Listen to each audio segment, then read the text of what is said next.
Meditaçãozinha guiada para chegar oficialmente no espaço, no corpo. Então vou pedir aí para vocês ficarem na postura mais confortável de vocês. Vamos preparar nossa mente para esse bate-papo que a gente vai fazer hoje aí. Então fica na postura mais confortável. Eu quero que vocês fechem os olhos. E antes de mais nada, fechando os olhos, vamos perceber como é que está a qualidade da nossa mente, perceber como é que está a qualidade do nosso corpo. E essa percepção implica apenas olhar diretamente para como estamos agora, perceber o resultado de tudo que a gente fez hoje no dia. Então, as tensões, as energias paradas. Vai fazendo esse scan, reconhecendo a sua condição agora, para ter uma chance de olhar como você se encontra.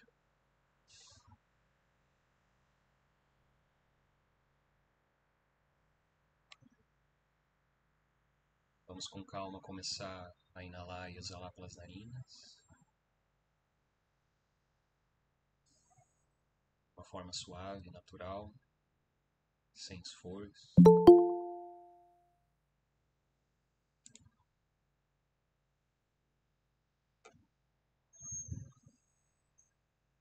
Quando a gente inala, a gente energiza o sistema.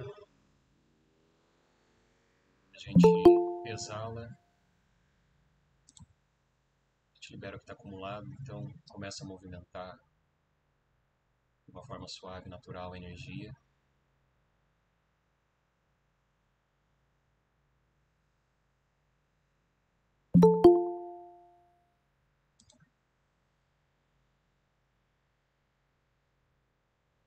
E a gente vai pegar o laser da nossa atenção e aplicar para a região da nossa cabeça. Então vamos inalar e exalar junto com a cabeça, como se a gente transformasse a cabeça num grandioso nariz.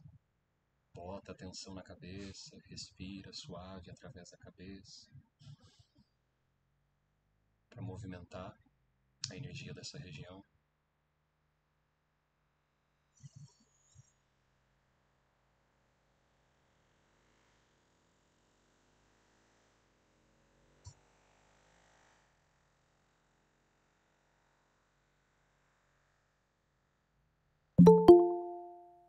Todos os pensamentos aleatórios que vão aparecendo, deixa eles aparecerem, volta para a atenção na cabeça, volta para a respiração, sem grandes esforços, apenas fazendo aquilo que é básico do corpo e da mente.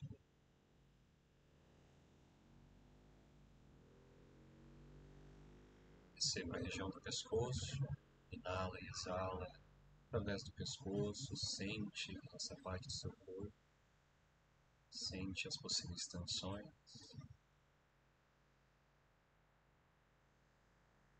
Aproveita para dar essa escaneada.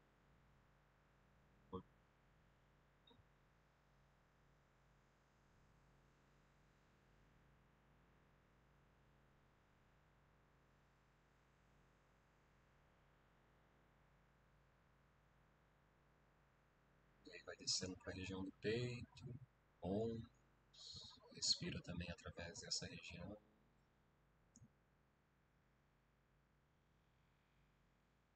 Nunca é sobre acertar ou errar na meditação, e sim sobre fazer o exercício que está sendo proposto.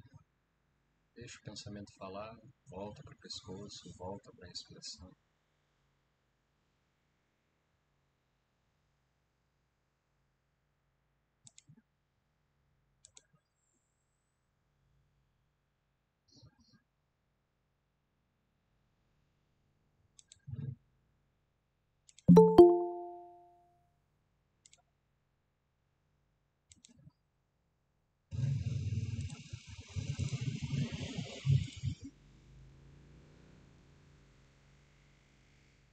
Aí vai descendo para a região da boca do estômago, barriga, inspira,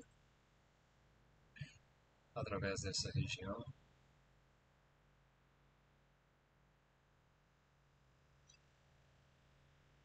Estamos reconhecendo a nossa condição nesse exato momento. E através da atenção e da respiração, a gente vai melhorando as condições do nosso corpo e da nossa mente. Respira através da barriga, das vísceras. Deslizou a atenção, volta para a barriga, volta para as vísceras. Sem segredo, sem esforço.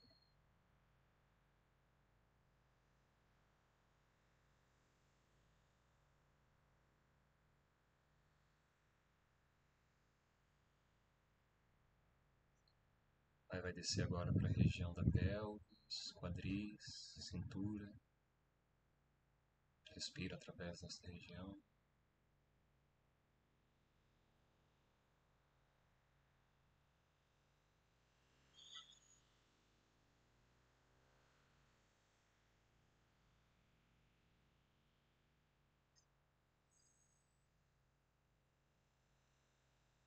Não estamos querendo acessar nada, estamos querendo apenas respirar as partes do corpo, descansar a atenção nas partes do corpo.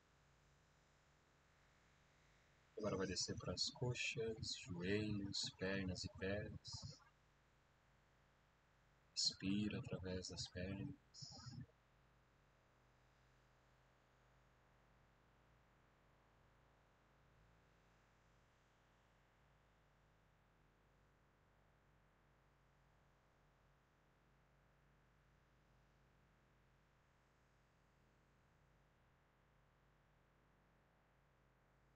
E por fim, vai visualizar o corpo como um todo e inalar e exalar através de todo o corpo. Imagine que seu corpo agora se transforma numa grandiosa narina, um grandioso nariz. E a sua atenção está grudada nesse corpo, inalando, exalando, energizando, limpando.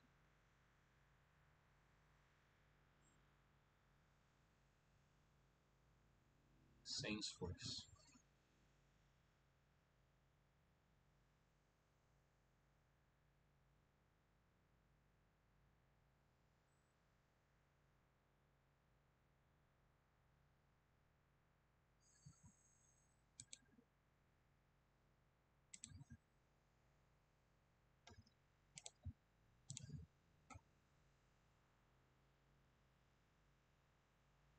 Muita calma, no seu tempo, vai abrindo os olhos, voltando. Maravilha. Então, ok, oficialmente boa noite para todo mundo. Eu sou o Caio Chimansky, acho que todos me conhecem aqui, né? Sou esse cara que estuda exaustivamente meditação, teoria da meditação, prática, tecnologias, dados, entre uma série de fatores. E eu resolvi criar esse grupo de estudos para a gente poder estudar um pouco esse livro chamado Fitness Contemplativo, que eu considero um livro standard, né, padrão, básico, que a gente usa na minha escola, que é o Centro Pineal. É um livro rápido, 60 e poucas páginas. É um livro que ele não está completo, o autor não completou, mas o que ele deixou, no meu caso e para outras pessoas que já fizeram uso desse livro, ajuda demais a gente entender uma série de questões que pode nos ajudar a fazer com que a gente se habitue um pouco mais com a meditação de formas um pouco mais profundas do que apenas a mera meditação guiada do YouTube ou a meditação que faz a gente relaxar, que é o que a gente chama de meditação secular. E nesse livro Fitness Contemplativo, nós temos a história desse professor americano chamado Kenneth Folk, que é esse cara que está ali no meio de camisa azul, nessa foto que eu estou compartilhando. Eu vou contar um pouco da história dele hoje, vou falar um pouco da linhagem, como que chega até o Kenneth Folk, qual que é a ancestralidade que serve como base para essas visões mais modernas que a gente usa hoje em dia, né? E acho que primeiramente a gente pode começar dizendo assim, para que esse encontro, né? Por que a gente talvez deva estudar esse livro e por que que a gente tem que estar aqui hoje escutando esse professor Caio Szymanski falar. A ideia é que a gente possa encontrar novamente uma forma de trabalhar com uma prática um pouco mais sistematizada, diária, constante, e que possa sim passar pelos efeitos que a gente chama de seculares da prática, né? Efeitos seculares é relaxar, foco, dormir melhor, produtividade. Então que a gente possa passar por esses efeitos e, claro, chegar nos efeitos que essas tradições apontam, prometem, né? Toda tradição religiosa, espiritual, mística, meditativa, contemplativa tem objetivos. Toda tradição tem objetivos. Quando essas práticas migraram para o Ocidente, esses objetivos foram deixados de lado. Por um ponto de vista, isso é muito importante, porque a meditação agora ela está dentro do contexto profissional, então você vai ter meditação em indústrias, meditação no escritório, meditação nas escolas. Então, por um lado, isso é muito importante. Por um outro lado, a gente acredita que a meditação vai ser sempre essa coisa superficial, que no máximo vai fazer com que você relaxe e ponto final. Então, eu acho que só de vocês estarem aqui significa que vocês têm um interesse a mais, além de apenas querer praticar para apenas relaxar. Porque a meditação ela mira, obviamente, na mente, e quando a gente usa a mente, a gente vai trabalhar com as emoções, vai trabalhar com o corpo, e claro, vamos revisar, atualizar, ampliar o nosso senso de identidade. Toda tradição tem como objetivo atualizar, ampliar o senso de identidade. Porque quando a gente pensa nos males que tem aí fora no mundo e dentro da gente, todas essas condições adversas surgem por causa dessas identidades, dessas personas, dessas figuras chamadas pessoas que estão andando pelo espaço e que têm opinião, e que têm credo, e que têm religiosidade, entre outros aspectos. Então, o trabalho espiritual, de uma forma clássica, ele visa mirar justamente na personalidade. O que a gente encontra hoje em dia, né? Acho que nesses encontros vocês vão ver que eu vou trazer algumas críticas, né? Mas o que a gente vê hoje em dia é uma visão bastante rápida, que a gente chama de nova era, que é uma visão que você vai praticar espiritualidade e você vai realçar o seu ego, você vai se sentir mais poderoso, mais importante, mais lindo, mais inteligente. E não é bem isso que essas tradições estão apontando. Literalmente não é isso que essas tradições estão apontando.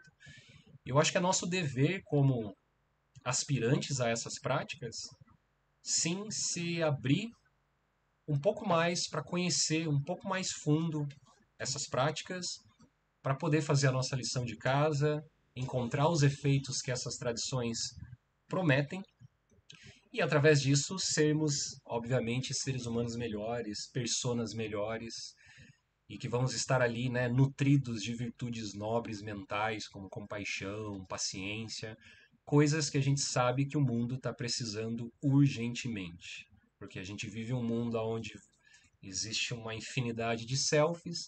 Cada um desses selfies acredita ser o dono da verdade, acredita que a religião que segue é a verdadeira, a opinião que tem é a opinião máxima. E claro, a prática espiritual, no nosso caso aqui hoje a meditação, mas também psicodélicos, jejum, temascal, enfim, qualquer prática mira em desarmar essa certeza toda que a gente usa quando a gente diz, não, eu sou o Caio, eu acho isso, eu acho aquilo, eu estou no controle disso, eu estou no controle daquilo.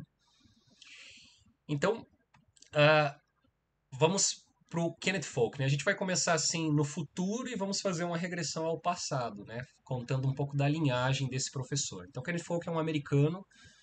Uh, ele não tem uma trajetória muito incrível no sentido de currículo, porque basicamente até no livro ele conta, né? O autor desse livro ele fala que ele começa o livro dizendo que ele estava ali numa situação de depressão, viciado em cocaína, tocava numa banda de rock ali nos anos 80.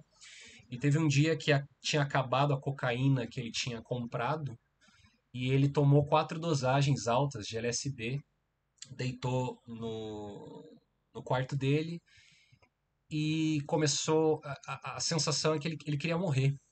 Ele queria morrer. Ele teve esse vislumbre de que chega, não aguento mais essa vida, eu quero ir embora, eu quero morrer. Só que, claro, com a ajuda do LSD ali, em outros contextos que ele já vinha estudando, ele conta no livro que ele viu um filme de samurai chinês, no qual um dos samurais ia se suicidar e o outro samurai falou: não, não faça isso. Aí o cara simplesmente desistiu de se matar. Tudo isso ajudou para que naquele momento, por exemplo, ele fechasse os olhos e ele até conta que ele começou intuitivamente a meditar usando a tela preta, né? Quando a gente fecha os olhos tem essa tela preta. E ele intuitivamente começou a focar nessa tela preta e se concentrar ali. A partir daí ele começou a entrar em estados alterados de consciência, né, estados não ordinários, e ali teve revelações místicas, né, que na época ele até comentou que talvez pudesse ser um deus ou Deus que conversou com ele, mas que claro, como um bom budista, lá na frente ele entendeu que tudo aquilo ali era a própria expressão da mente dele, era a própria natureza da mente dele, junto com aquele LSD, se expressando e revelando algo que revolucionou a vida dele, né? Então, a partir de então, ele mudou drasticamente o ponto de vista dele, e essa é uma coisa bem clássica na espiritualidade, né? A gente entra em crise, e nessa crise a gente renasce ali como uma fênix, renasce com uma aspiração a querer fazer diferente, né? Ir para uma vida diferenciada e não se manter, às vezes, naquela repetição. Então tá aí até uma coisa interessante, né? Se a nossa espiritualidade nos mantém sempre muito certos das coisas que a gente está fazendo e traz essa certeza de como a gente está operando, talvez está faltando alguma coisa, porque a espiritualidade ela serve para remexer mesmo, ela serve para chacoalhar a gente, para a gente ganhar novos pontos de vista e sair, né, da nossa condição. Então, o Kenneth Folk ele aprendeu com esse cara. Esse cara a gente até fala que ele é um herói esquecido do Dharma, né? O Dharma é o conjunto de práticas e filosofias do budismo. E claro, né, gente, a gente vai focar muito no budismo nessas aulas, mas vamos pensar como meditação no geral, mas o foco está no budismo. Mas esse senhor chamado Bill Hamilton, né, ele, acho que ele morreu ali nos anos 90, basicamente o Kenneth Folk começou a ir atrás de uma meditação um pouco mais sistematizada. Quando a gente diz meditação sistematizada, é uma meditação, abre aspas, que vai ter um início, meio e fim. Porque o Kenneth Folk ele estava trabalhando ali com uma série de outros professores que talvez ficassem só numa coisa um pouco mais superficial. Novamente, a prática secular da meditação. Vamos meditar para acalmar, vamos meditar para focar, vamos meditar para ter uma produtividade melhor, para dormir melhor. E ele ficou sabendo que esse senhor chamado Bill Hamilton, que na época ele era um cara que trabalhava editando fitas de áudio, sabe aquelas fitas de colocar em sons antigos, né? Ele pegava. Basicamente, ele era um editor de podcast da época. Ele pegava, gravava, né, com os equipamentos da época, várias palestras do Dharma, inclusive de um professor muito famoso, que está vivo hoje em dia, que é o Shinzen Yong. Então, o Bill, ele trabalhou muito para o Shinzen, gravando as palestras desse professor, e daí editava, né, aquela edição clássica antiga que você tem que recortar as fitas, enfim. Mas no caso, o Bill Hamilton foi o primeiro cara que apresentou para o Kenneth Folk, o autor do nosso livro, ele apresentou uma visão pragmática do budismo, né? A gente vai falar hoje, no fim aqui da minha fala, essa questão da visão pragmática, mas que basicamente é uma prática, é uma visão que usa o Dharma budista, mas que aponta que, novamente, essas práticas vão sim nos trazer os efeitos. Eu não vou dizer exatamente os mesmos efeitos que as tradições apontam, mas vão trazer efeitos bastante parecidos que essas tradições apontam. Então, Bill Hamilton foi o primeiro cara que começou a mudar a cabeça do Kenneth Folk. A gente considera o Bill, inclusive, um dos fundadores desse movimento moderno chamado de budismo pragmático, que é um movimento que eu sigo. Sigo é uma palavra forte, mas que eu uso como paradigma na minha escola e nas minhas aulas, e vários amigos do Dharma também caminham por esse tipo de ótica, porque é uma ótica bastante moderna, né? Inclusive, o próprio Bill, deixa eu pegar aqui, cadê? ele só escreveu um livro, que é esse livro aqui, que eu tô para traduzir faz tempo pela Pineal, que chama Santos e Psicopatas. O título é bem forte, né? A gente dá até para imaginar o tipo de pessoa que o Bill era, que ele conta vários encontros com vários professores, gurus dos anos 60 e 70, e ele foi a partir desse livro que eu li que quem já estudou comigo sabe que eu tenho um trabalho muito forte acerca de denúncia, acerca de gurus e seitas e coisas do gênero. E o Bill ele tem até uma tabela, né? Eu gostaria até de traduzir só essa tabela, que ele vai dizer assim, como que você reconhece se esse professor ele tem aspirações comportamentos, condutas de um santo ou conduta de um psicopata. E a boa notícia não, a coisa curiosa é que existe uma linha muito tênue entre ser um santo e ser um psicopata. E a gente sabe, né, aos montes, né, aqui no Brasil mesmo teve lá o João de Deus, né, um caso muito, muito forte aqui no Brasil, mas na gringa tem aos montes, né, a gente sabe, no budismo inclusive tem pessoal dentro do Theravada, pessoal dentro do Vajrayana, são seres humanos e seres humanos a gente sabe que somos imperfeitos. Mas o Bill ele coloca, é um livro relativamente, também não é muito extenso, muito interessante. Quem quiser depois eu posso passar o PDF, ele vai contar a história desses encontros. Até uma polêmica, né, levantar. Ele encontrou, por exemplo, o Urandás, quem já ouviu falar no Urandás, né, o antigo Richard Alpert, e ele fala ali algumas polêmicas acerca do Urandás e até coloca ele como um protótipo ali de psicopata em certos comportamentos ali do Urandás na época, né? Eu não estou dizendo aqui que a opinião do Bill é a opinião certa sobre essas pessoas, mas é bem interessante olhar esse antigo professor falando sobre essas questões que são urgentes. Elas vão ser sempre urgentes. A gente se encanta com figuras espirituais, se encanta com comunidades espirituais, se encanta com uma montoeira de coisa. Hoje em dia tem influencers espirituais.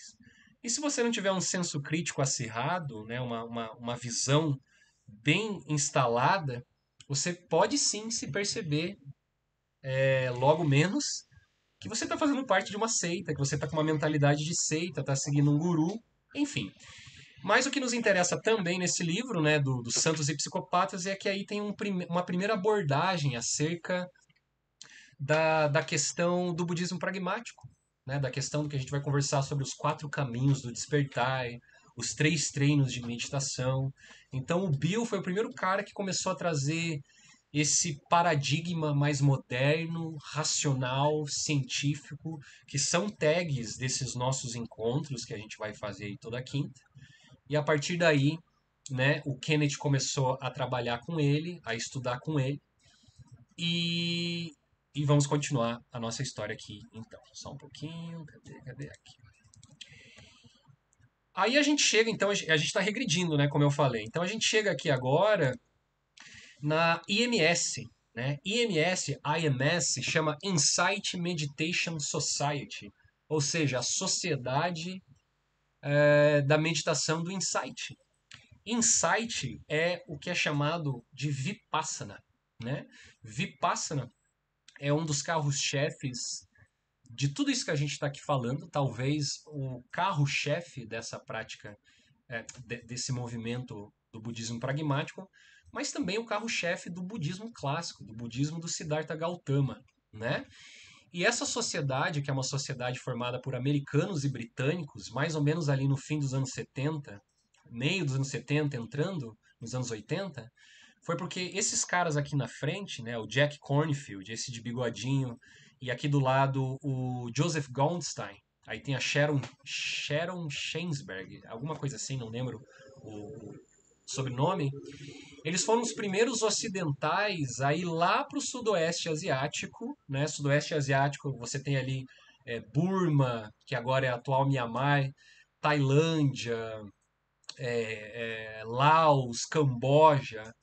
Então, esses ocidentais foram os primeiros a estudar com esses professores clássicos do budismo Theravada. E o budismo Theravada é o budismo que é dito que é o que mais se aproxima do budismo clássico. Então, são monges geralmente de túnicas laranja, que esmolam, tentam viver o estilo de vida muito parecido com o estilo de vida lá da época do Gautama, né, há 2.500 anos atrás. E cada um desses caras aqui estudou com um professor muito importante para o desenvolvimento do Vipassana, do Insight aqui no Ocidente. Vamos lá.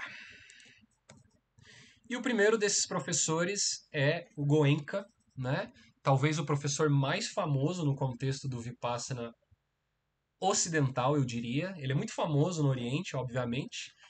E o Goenka, mas principalmente no Ocidente, porque ele ajudou, junto com aqueles outros caras que a gente acabou de ver, ajudou a instalar o Vipassana, o Insight, na mentalidade ocidental. O Goenka ele era um empresário indiano, então não era um monge, e estudou com um professor, que a gente já vai conversar sobre ele, e aprendeu essas técnicas de pana, né, insight. Vai ter hoje a gente está aqui só fazendo, né, uma introdução, né, uma linha histórica, para daí semana que vem a gente começar a falar um pouco de método. Enfim, né, aos poucos a gente vai alinhando. Mas, inclusive a prática que a gente fez agora, no começo, é uma prática do Goenka, né? Não dele, ele não inventou o body scan. Mas quando pensa em Vipassana de Goenka, se pensa em Vipassana de body scan. Então, por causa do Goenka, nós temos hoje Vipassana gratuito em tudo quanto é canto no mundo. Geralmente ocorrem 2 retiros no ano, talvez mais em alguns lugares. E é um retiro de 10 dias, no qual você fica meditando a 8 a 10 horas por dia, acorda muito cedo, vai dormir muito cedo, tem uma dieta específica e você vai ficar ali sentado sem poder conversar com ninguém, né? Porque tem que ficar em silêncio. E algumas fitas do Goenka, gravações do Goenka vão ser tocadas nesses retiros, que é justamente o Goenka te guiando, né, para a prática do body scan. E através dessa prática do body scan, o Goenka vai apontando sobre a impermanência dos fenômenos, o sofrimento, o estresse, a insatisfação por trás dos fenômenos e também o carro-chefe do budismo, né, a grande polêmica do budismo, que é o não eu acerca dos fenômenos, né? Por trás dos fenômenos não existe algo sólido, confiável, estável que você possa chamar de um self, de uma persona e coisas assim.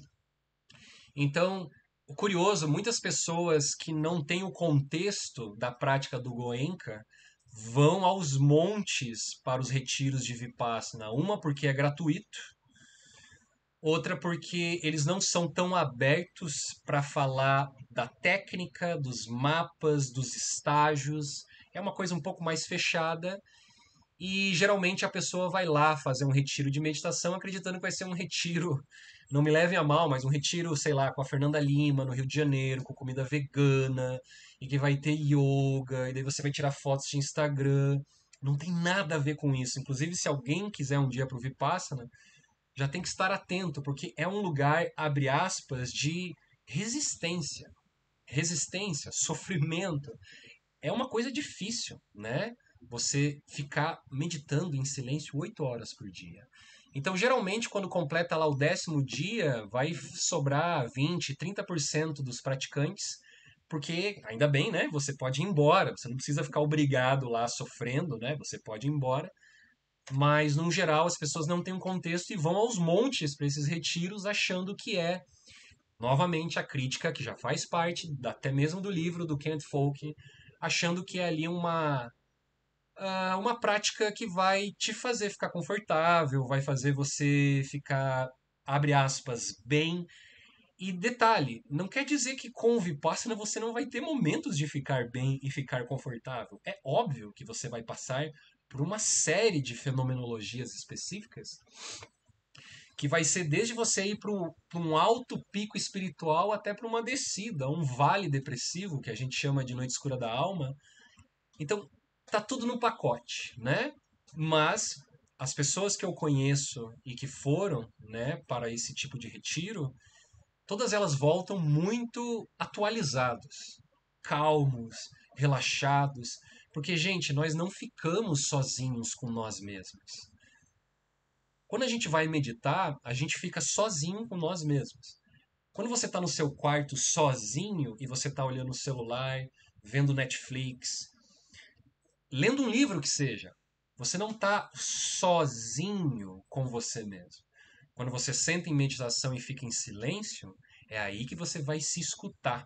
É aí que você vai ver a qualidade da sua mente, como que você está operando, as suas dificuldades, como que está o teu corpo, enfim. Então vamos continuar. Só que daí junto com esse Goenka tem um outro professor muito importante para esse contexto todo, chamado Mahasi Sayadaw. E o Goenka e o Mahasi estudaram com o mesmo professor. A diferença do Mahasi é que o Mahasi é um monge birmanês. Então, esses nossos estudos vão estar muito focados em Burma, que é esse país que aqui no Brasil antes era chamado de Birmênia, ou Birmânia, desculpa, Birmânia, e que hoje em dia se chama Mianmar, né? Antigamente a capital era Mianmar, Burma, agora é Mianmar. Então, Mahasi Sayadaw, Sayadaw é como se fosse um título tipo de Rinpoche para os tibetanos, né? Tem lá os Rinpoches. Sayadaw é como se fosse um grande professor, um grande mestre.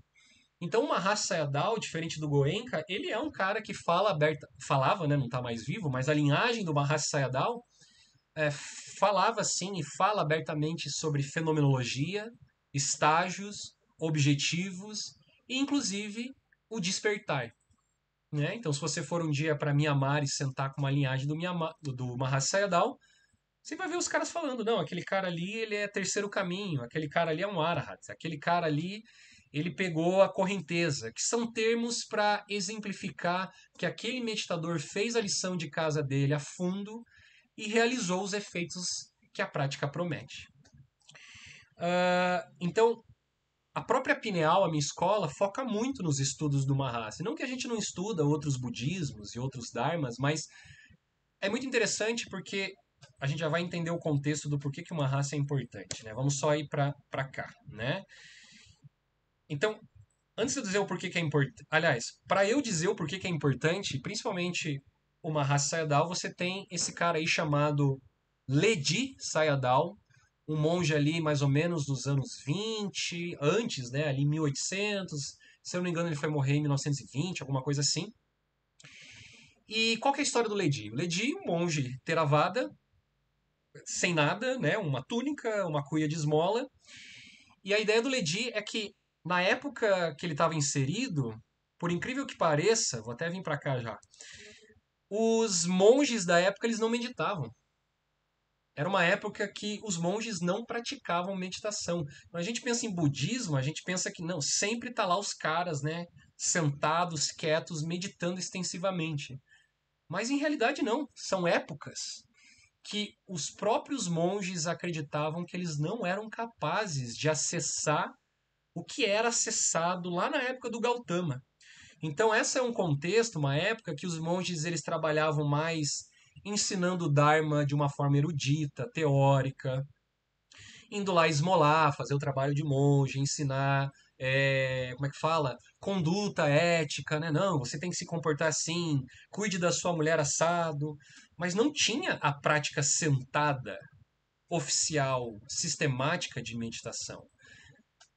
E sabe por que o Ledi criou um movimento que daí puxou o Mahasi Sayadaw, puxou o Goenka, que a gente acabou de falar?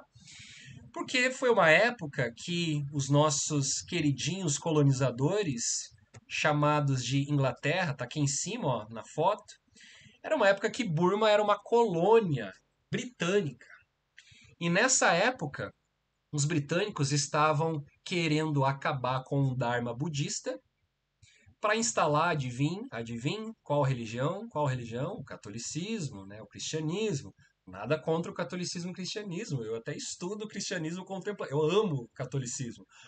Mas esses contextos a gente sabe que eles são bem sujos, né? Então, basicamente, colonizaram ali aquela região e começaram a querer aniquilar o Dharma. Falar assim, não, o que vocês estão fazendo aí é mentira. Isso aí é uma coisa selvagem. Isso aí não tem cabimento. E qual que foi o raciocínio do Ledi Sayadaw? Ele raciocinou que se os britânicos destruíssem bibliotecas, queimassem livros, destruíssem monastérios, assim como a China fez com o Tibete, por exemplo, o Dharma poderia ser aniquilado daquela tradição, daquela cultura. E daí o Ledi pensou, tá, mas se eu ensinar meditação para os monges, e melhor, se eu ensinar meditação para os leigos, né, pessoas comuns, você pode destruir os livros, você pode destruir monastérios, mas o Dharma vai estar dentro do corpo e da mente daquelas pessoas. Né? Então, quando você ensina para alguém, essa pessoa pode estar enjaulada numa prisão, mas o conhecimento está dentro dela. Tem até uma frase que eu gosto, que eu não sei de onde que é assim: as pessoas não são perigosas. O que é perigoso são as ideias que elas carregam. Porque as pessoas morrem e nascem diariamente, está acontecendo agora, um monte de gente morrendo, um monte de gente nascendo. Agora as ideias são passadas de cérebro em cérebro. Né? A gente vê aí fascismos, né, que até hoje tem esse tipo de movimento rodando os cérebros das pessoas. Então Ledi teve esse raciocínio genial de começar a ensinar a meditação sistematizada para monges e para leigos, o que acarretou, claro, sentar lá o Goenka, esse empresário indiano, e sentar Mahasi Sayadaw junto com ele, esse professor, esse monge, e assim começou a se instalar como livro. Esse é um livro que eu indico, inclusive. Quem gosta desse tipo de tema chama O Nascimento do Insight. Vai contar toda essa história até chegar na modernidade. Um livro assim um pouco erudito, com bastante citação, fonte, mas genial para entender o contexto da época. Então vamos continuar. Aqui algumas fotos de Burma, né, na época. Então fechou. Então a gente chega, claro, né, a gente tem que voltar. Voltamos aqui de novo no nosso amigo Kenneth Folk, que bebe dessa linhagem, dessa tradição toda que a gente conversou. Então, falando um pouco do livro, do Fitness Contemplativo, esse é um livro que, basicamente, o Kenneth vai contar a história dele com professores ocidentais e professores orientais lá no Sudoeste Asiático. Aí, o segundo capítulo, ele vai falar sobre... Deixa eu até pegar minha colinha aqui que eu esqueci, acho que é o método. Cadê? Opa! Sobre a teoria por trás do Dharma, e o terceiro capítulo vai ser sobre um método. Então, a nossa próxima aula, por exemplo, a gente vai falar sobre teoria. E na próxima aula a gente vai falar sobre método. Então, assim, esses encontros, eles não são encontros para a gente se aprofundar extensivamente na prática e vamos praticar horas. É mais para gerar, assim, um contexto, falar um pouco da história da meditação, mas claro, principalmente na aula que vem, eu vou dar muitas dicas valiosas sobre meditação que estão dentro da ideia do fitness contemplativo, né?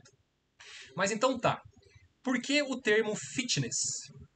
O Kenneth Folk fala que ali nos anos 80, final dos anos 70, começou a surgir um movimento fitness muito forte, né? Eu não vou nem falar fitness físico, porque é uma coisa que fica redundante, né? Mas o fitness físico estava em alta. E ele fala nesse livro como ele admira esse movimento, porque é um movimento que começou a instalar método, começou a instalar ciência, começou a instalar uma série de conhecimentos para que você possa ir lá para a academia ou fazer uma aeróbica, tipo anos 80, e chegar no corpo desejado, chegar no fitness físico desejado. E daí ele abre o livro dizendo assim: por que não? Por que não assim como nós temos essa aptidão física, por que nós, nossa sociedade ocidental principalmente, por que nós não temos uma aptidão contemplativa, uma aptidão meditativa? E foi por causa desse tipo de raciocínio que ele criou esse título para esse livro, né? E quando a gente vai em direção a desenvolver uma aptidão meditativa, a gente inclui a meditação secular, que é a meditação de relaxar, de produtividade, de dormir melhor, mas daí a gente começa a se interessar por uma meditação um pouco mais aprofundada. E essa meditação aprofundada, o Folk fala no primeiro capítulo, que através de uma estrutura conceitual e uma prática, você pode chegar num resultado mental, num, num, numa consciência que você vai operar, que vai, ora, melhorar as condições da sua vida. Então ele até coloca aqui, ó, um aspecto da aptidão contemplativa tem a ver com o que costuma ser chamado de despertar espiritual ou iluminação. Este fenômeno é real e acontece com pessoas reais em nossa própria época. Aconteceu comigo e a primeira parte desse livro descreve esse processo. Agora, uma coisa bem importante. Mas em vez de pensar nesse despertar como uma panaceia, uma varinha mágica para afastar as nossas dificuldades, a gente pode ter uma visão mais matizada, né, de matizes, matrizes, uma visão um pouco mais sistematizada, fractálica, sei lá qual termo a gente poderia usar, uma compreensão mais realista e equilibrada que leva em conta o que sabemos sobre psicologia, física e neurobiologia.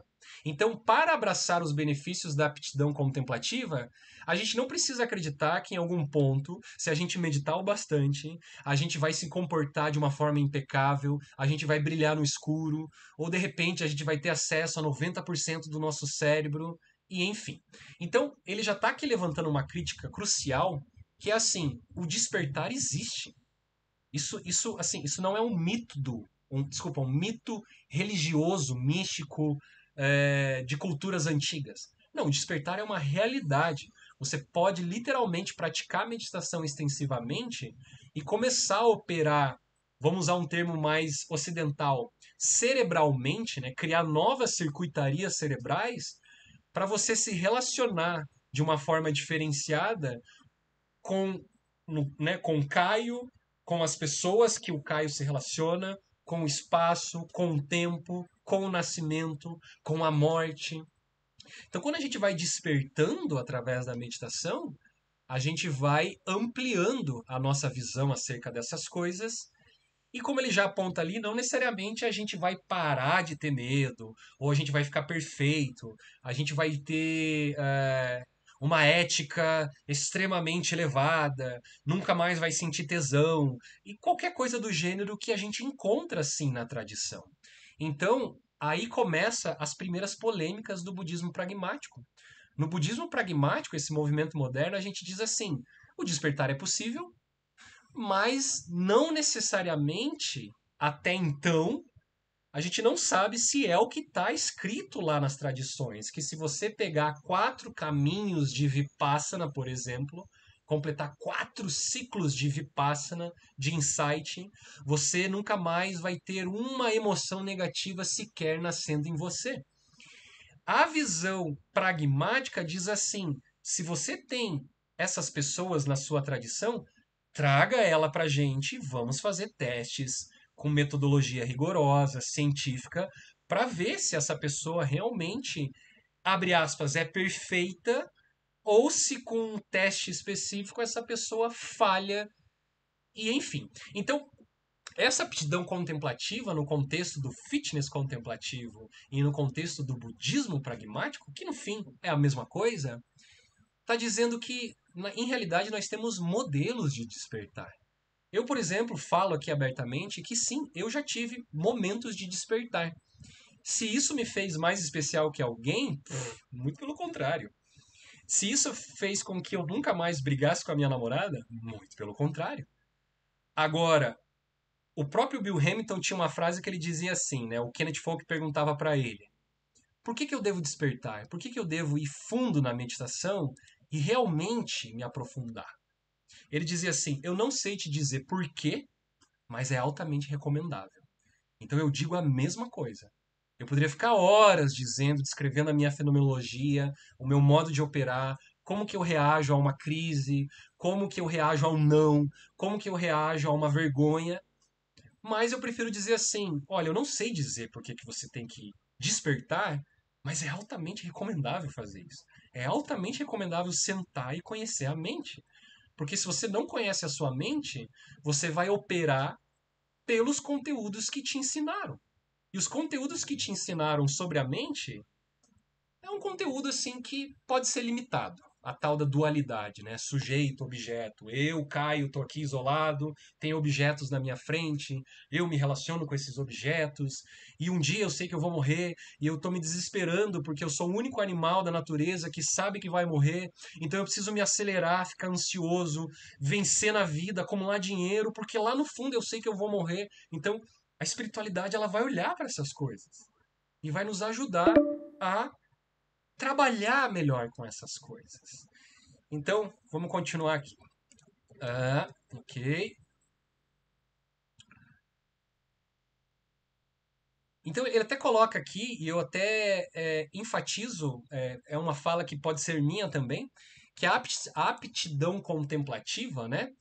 A aptidão meditativa, como eu a ensino, não requer a adoção de nenhuma crença filosófica ou religiosa. Eu não farei afirmações sobre a estrutura do universo ou a natureza última da realidade. Eu não ensino como ser certo, inteligente, perfeito, higienizado ou santo. Não ensino superpoderes ou percepção extrasensorial. Eu não ensino religião, adoração a guru, dogma ou doutrina. Não ensino as pessoas a aceitarem sem criticar o que digo.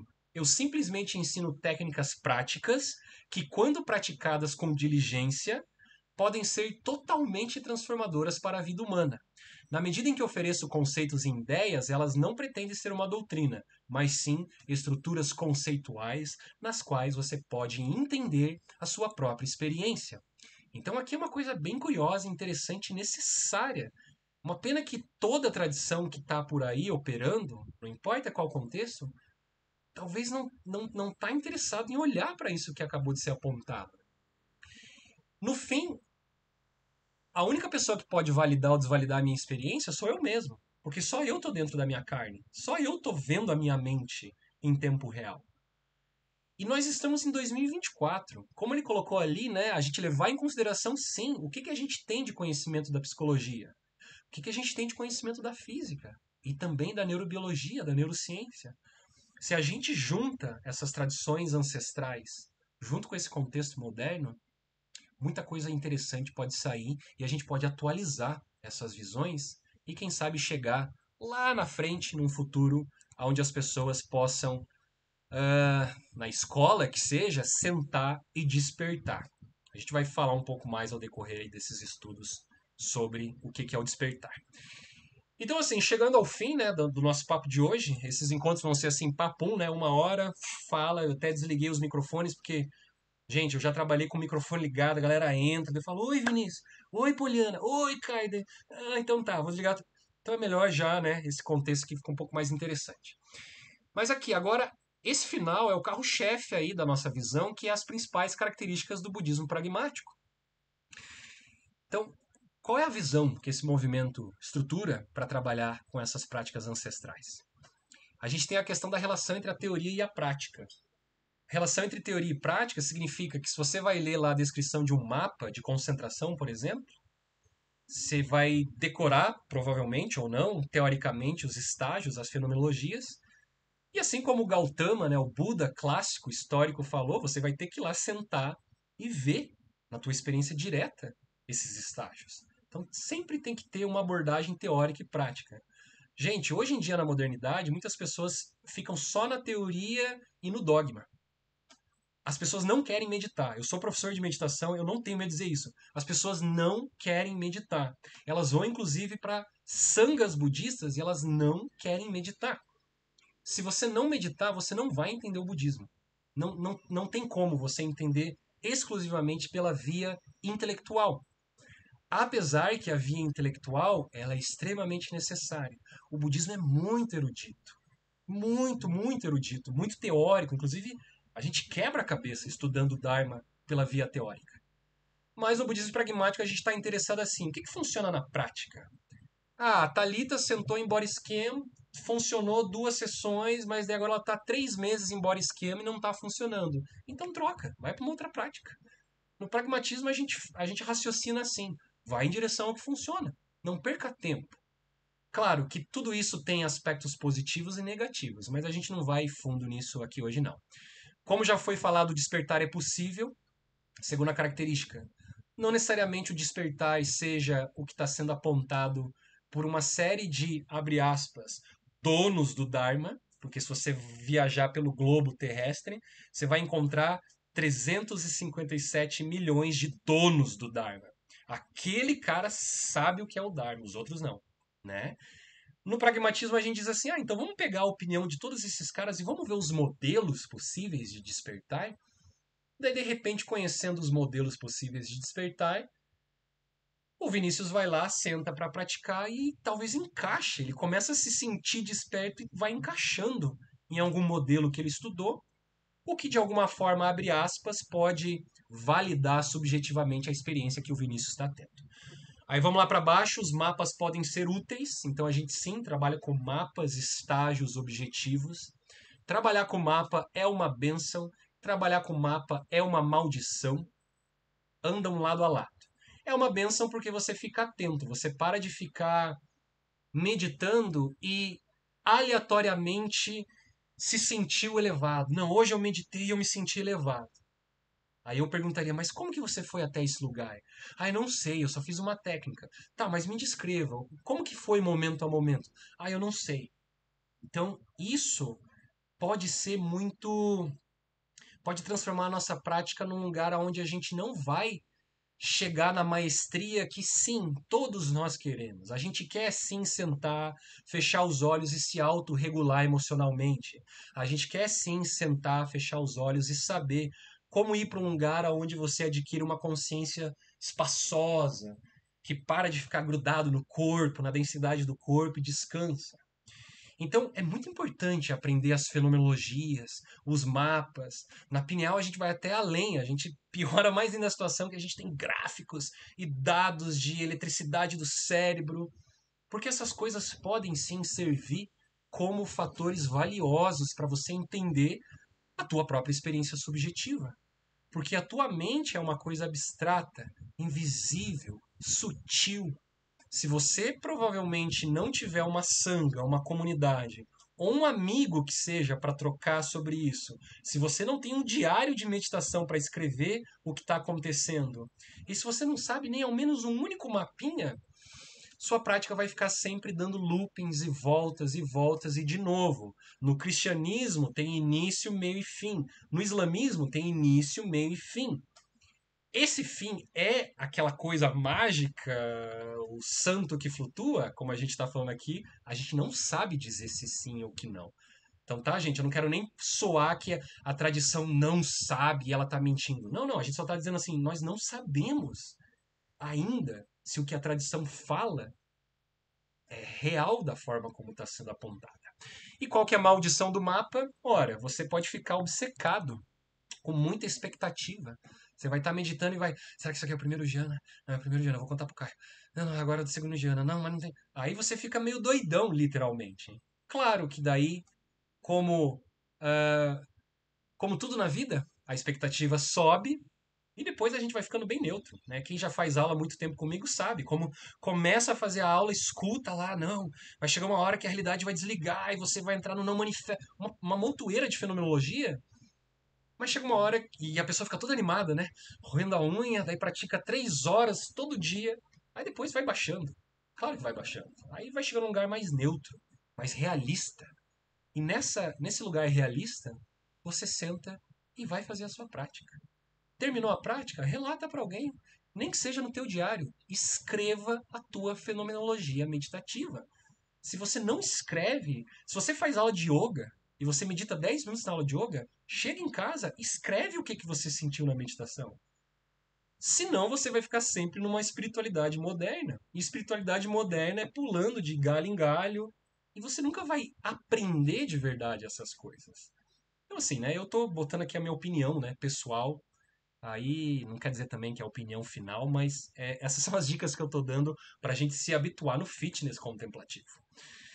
Aí, por último, o teste de realidade é crucial. Aí é valioso, hein? Aí é muito interessante. O teste de realidade é crucial. Essa prática que eu estou fazendo está me ajudando na vida? Minha vida está mudando? Ou eu sento no meu quarto, me sinto dissolvido no todo. Aí quando eu saio do quarto, minha mãe fala para eu lavar a louça, eu já. Ué, então por que você está meditando? Sendo que não tem nenhum efeito na tua conduta do dia a dia. No tibetano, pra vocês terem ideia, tem o que é chamado de conduta, meditação e visão. E eles vão dizer que você vai saber se o mestre, se o professor tem uma prática de meditação aprofundada e tem uma visão. Visão é o despertar. O cara desperta e sustenta uma visão. A gente não vai entrar em detalhes nisso, mas você só vai saber se esse cara é desperto mesmo olhando para a conduta dele. Como é que você vai saber? Ele não vai flutuar. Ele não vai materializar, que nem lá o Sai Baba. Já viram o Sai Baba na Índia, né? Que ele fazia uns truques de mão, aí materializava uns relógios de ouro, da galera ficava, uau! Já foi comprovado que é truque de mão. Na Índia tem aos montes isso. Esse professor ele não vai flutuar, mas ele pode ser gentil, ele pode escutar com atenção, ele pode te respeitar. Você não vai ver ele fofocando muito abertamente sobre os outros. Aí ali o teste de realidade é crucial. Esse cara está se apresentando como desperto, então vamos ver como ele se comporta, ao invés de ficar só com aquela fachada, né? Porque às vezes você pode ir lá num templo vajrayana com cores e deidades, é uma coisa maravilhosa. E a gente fica encantado, a gente fica de boca aberta com aquela simbologia. Mas o que está em jogo é a conduta, é o comportamento, é como aquelas pessoas estão se relacionando. E no budismo, como vocês sabem, tem o que é chamado de compaixão. O mestre realizou a vacuidade, o vazio de todos os fenômenos, e junto vem de bônus o vazio, né? O vazio. Desculpa, a compaixão. Junto vem a compaixão. Ele é nutrido dessa necessidade incessante de ajudar os outros. Porque diz na tradição que um Buda, quando acorda, ele olha para os outros Budas e os outros Budas estão desesperados assistindo Big Brother, vendo Netflix e aquela doideira que todos nós fazemos. E aquilo dá uma dor nele que ele fala: Meu Deus, eu preciso ensinar esse Buda a ver que ele é um Buda. Não ensinar a Graciela virar um Buda. Não é isso. No budismo não tem isso. É o Buda ver que já é um Buda. Isso é radicalmente diferente do que você ser um pecador. Você se esforça e um dia você adquire o status de santo. O budismo é uma chegada radical. Você já está desperto, já está tudo aberto, funcionando de uma forma livre, espaçosa. Você só tem que reconhecer. E por fim, abertura e transparência. Abertura e transparência aqui implica que você pode sim falar abertamente sobre as suas realizações, sobre as suas fenomenologias, mas não necessariamente você vai se munir dessas falas para dominar as pessoas, se instalar no egocentrismo maior ainda para se achar mais importante. Então, é dito que nesse movimento pragmático, a gente fala abertamente sobre os estados meditativos. Porque falar abertamente implica que a gente vai conhecer a mente um do outro. Então, a relação no budismo pragmático é completamente horizontal. Nós não temos gurus que estão lá em cima. Nós temos uma visão horizontal. Todos nós vamos trocar informações como bons meditadores, né? Enfim. Então, gente, estamos chegando ao fim. É, obrigado pela presença de todos. Semana que vem a gente vai falar sobre teoria. Hoje a gente falou sobre linhagem, história, falamos sobre aspectos do budismo pragmático, levantamos uma série de crítica. Eu não me aguento, eu sempre entro nesse personagem. Desculpe se ofendo alguém, mas é a minha personalidade. E semana que vem a gente volta no mesmo horário. Divulguem esse curso, eu vou botar lá para gravar. Vou botar lá para upar no YouTube. E daí a gente começa com uma prática semana que vem. Quem que tiver dúvida, comentários, vai lá no privado, manda lá ver. Vamos trocar, vamos meditar, que o mundo está precisando. Valeu, Budas! Obrigado, boa noite e até logo. Tchau, tchau, galera.